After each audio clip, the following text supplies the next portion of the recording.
Hello again, and welcome back, everybody, to another edition of the Ruhr Report. I am your 2IC, and today we're going to do our daily headlines report. I had a little bit more time today, so I got a little bit more than yesterday's video. As you can see, more set up, more prepared on this one. I had more time. Quick note. Now, I know some of you don't like me doing these quick things. Please pay attention to this one, okay? If you want to skip through the rest of the video, give me 30 seconds. We did our contest over on Facebook, and we had some designs. We put them on some coffee mugs. We put them on the merchandise store.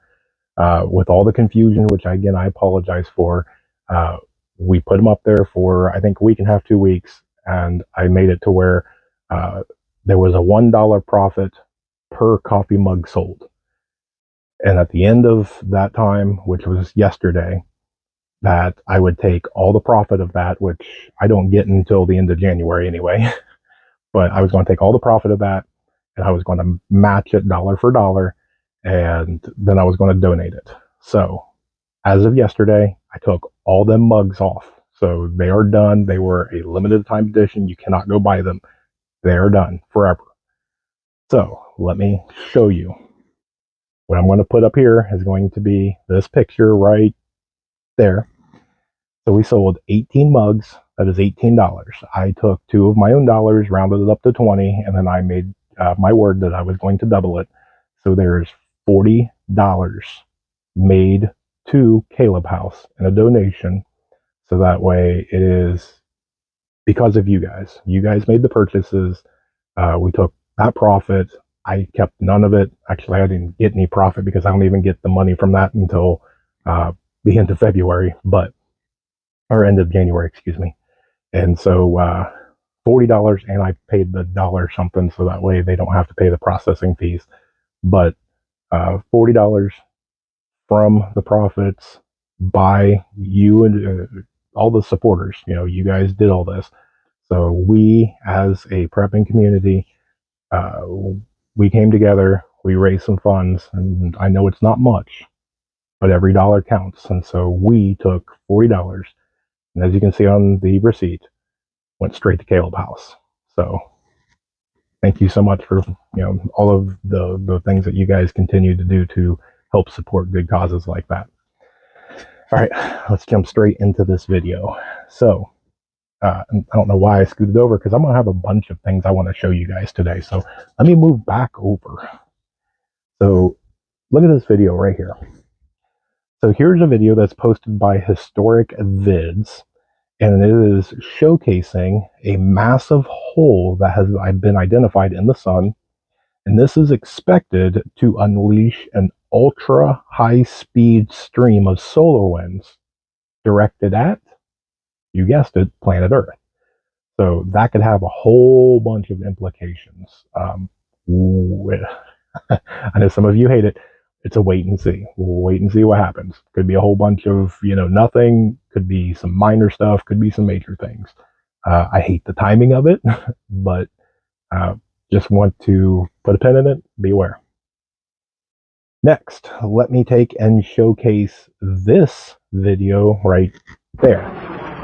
So if this video, this is showcasing the Russian X-101 missile as it basically shoots off decoy flares in order to get past air defense systems. Now, I don't know if this is technically old technology or what it is. I've never seen any of that with my own eyeballs. That's kind of a worrying, kind of a concerning thing, that all these smart technology weapons are becoming mass produced, coming out rapidly. They're ever changing, ever evolving, and I just want you to be aware from it. Okay, so another pin in it.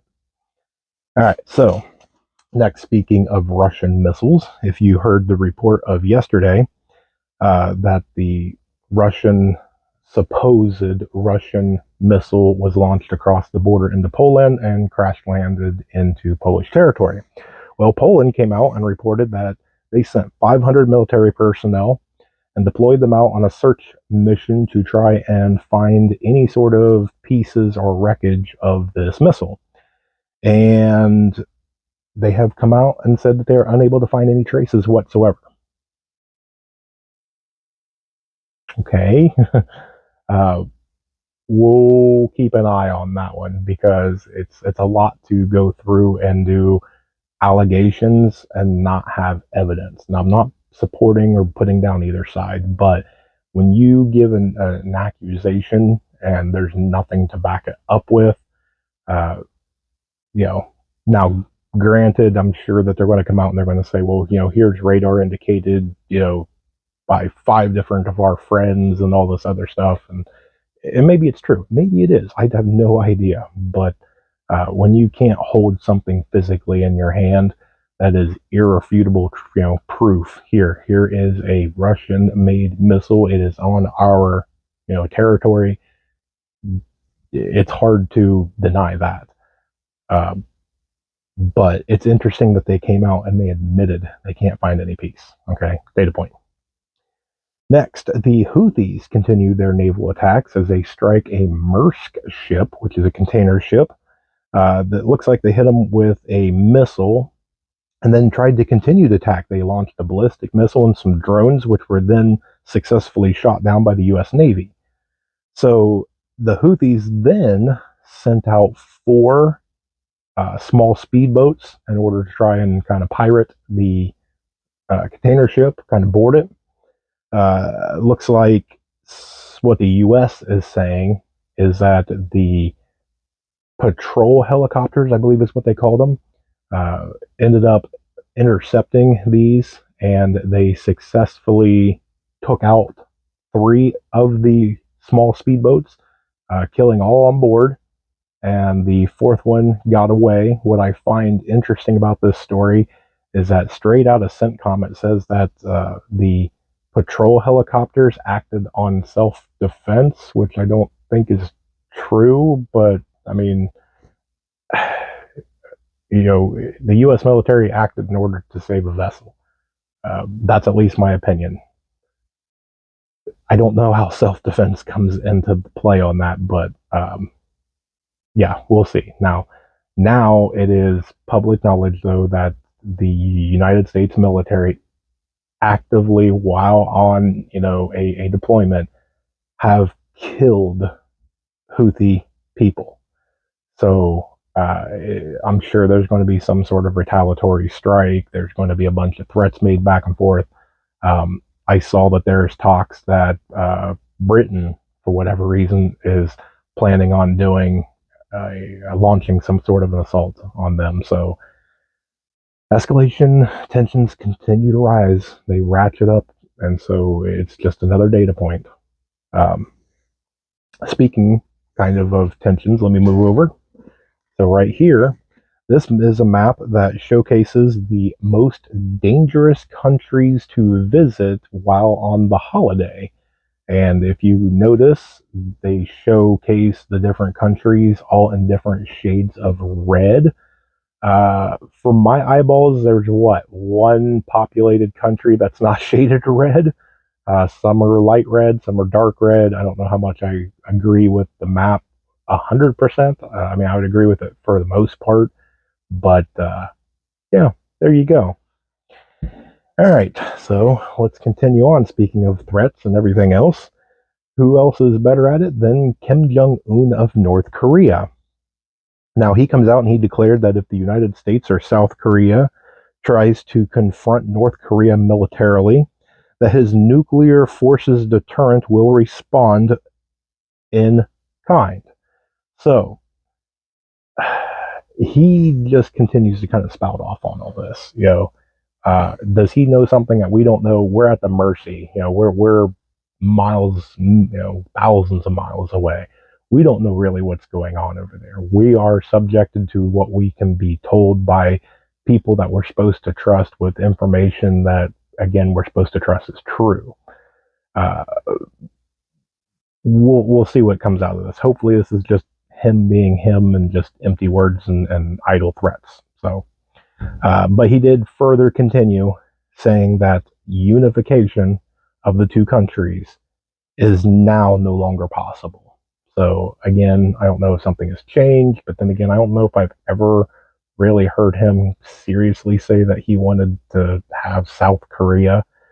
Um, but again, hopefully it's just empty words.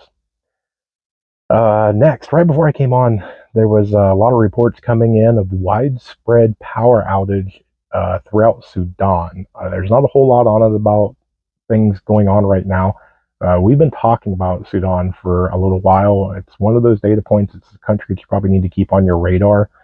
This is a developing story, and so as more and more comes out about it, if it turns into something major, then we'll talk about it and discuss it. But as of right now, it's another data point. All right, so let me take and let me I'm gonna switch sides. Let me post some pictures of some posts. All right, so here's a post. Let me move over a little bit. There we go. Here's a post right here. So in response to the bombing of Belgrade, Mr. Alexander Dugin has posted this.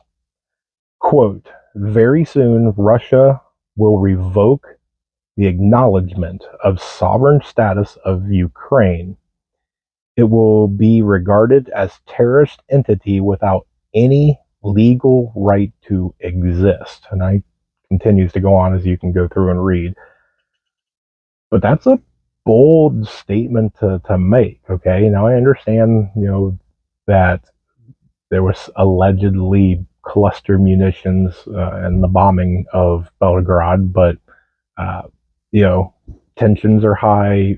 There's a lot of emotions involved in this, and so people are going to come out and they're going to defend both sides and all this. I get it, um, but I mean that statement right there, if that comes out with any grain of salt of being true, that's a dangerous statement to make. So I mean that's basically saying gloves are coming off. You don't, that country is not going to exist on a map. So hopefully it's just emotions and some level heads kind of prevail. Again, not taking sides, but yeah. Well, and not to be outdone, let me show you what Mr. Bennett here posts. Again, quote, Iran is a terror octopus. Its arms Hamas, Hezbollah, and the Houthis, all sowing chaos and terror across the world. It's time for the U.S. and its allies to target. Sorry, I couldn't read my own handwriting. I probably should have just looked over there and been like, target. Okay. It's time for the U.S. and its allies to target its head, Tehran, and bring down the regime. Okay, again, dangerous statement to say. Notice that they said U.S. and its allies. Okay, these are more and more people are starting to back different people, and you got to be very careful when you start getting into a lot of these things. We've said this multiple times. You got to take emotions out of the game. The best way to do any of that stuff is when you see an event, take names out of it and look at it completely blinded. So instead of Mr. Bob got into a car accident with Mr. Green because, he was mad at a road rage incident. Okay, take names out of it and just say, this car hit this car allegedly on purpose. Okay, that's the best way to look at a lot of this stuff. Take all these names out of it, take all the things that will get you emotionally involved, and look at it as a blank slate for just the facts of what's going on. Usually it helps you clear or see the picture a little bit more on a clear, level-headed way, and it gives you a different perspective. All right, so let me finish this out. This is normally where I would switch over to the home front. And I wrote down, I think, like one or two things, and I scribbled them out because honestly, they weren't that major of an event. And honestly, they're not even big enough for me to put as a data point for me to continue to track. So I crossed them off, and as of right now of making this video, there's really nothing major that happened in order for me to cover it. Now, that is both a good and a bad thing, okay? So it's good that nothing major happened, nothing really, really bad happened, because I hate covering those. I would rather almost come on here every day and go, hey, nothing bad happened, have a great day, bye, than to sit here for 10, 20, 30 minutes going, this happened and this happened and this happened and all that. So the other thing, though, is there's the flip side of the coin that this could be bad. Usually, when there is a law, then that means that whatever's getting ready to happen usually turns out to be a little bit bigger. Now, we've talked about some indicators of a lot of things on the southern border. There are some things on the northern border. There's a lot of threats going on. There's a lot of everything. Okay, so it makes me nervous because of the timing of everything, which brings it in. So today being New Year's Eve, which Happy New Year's Eve, everybody. I want you to be smart and I want you to be safe today. However you're going to celebrate it. Now, whether you are a single person at home, kicked up in your bunny slippers with a hot chocolate, and you'll be asleep in the armchair by 9, or whether you are going to, get together with family and bring in the new year with just close relatives, or whether you're going to go out with 10 of your great friends and you guys are going to bar hop and go watch the ball drop and be out amongst thousands, if not a million people. However you want to do it is up to you. I'm not going to tell you not to go do something. It is your God-given right as a human to go out and legally enjoy yourself. The sad part is the way that the world is in, that's not always the case. And honestly, it brings into that there should not be a single person on the planet that houses a desire to stop you of exercising that right to pursue happiness. So I want everybody to remain safe, remain vigilant, be situationally aware, be cautious, have your OPSEC, have everything that you need to be safe and enjoy yourself. Do not do something where you will regret it because of fear. Make sure that life is short. You enjoy every minute of it. That's your God-given right to pursue happiness. So whatever you decide to do, just be safe about it. Be smart. You'll more than likely you will be fine. Will some things happen? I'm sure something will happen. Even years ago, there's stupid people. There's a lot of drinking involved and sadly drugs, and usually there's bad decisions mixed in between there. Accidents happen, things like that. So whenever you get a lot of things like that, it's just ingredients in the recipe of disaster or sadness. And so will something happen? More than likely. But is it going to be some huge, major, chaotic thing? I hope not. But just be safe. All right. That's all I've got for you. You know what time it is. If you made it this far, guess what? You rock. And I appreciate you guys spending a little bit of your New Year's Eve with me. Without you guys, I would just be sitting here staring at a plastic electronic device, almost talking to myself. So I appreciate you for making it to where I appear halfway sane. But there we have it. All right, guys. I love each and every one of you. I hope you guys have a safe, enjoyable New Year's celebration tonight, however you choose to do it. We will be back tomorrow for another daily headlines report. And with that, stay tuned. More information to come. Say it with me. Above everything else, remember to remain united, because we're all prepping in this together.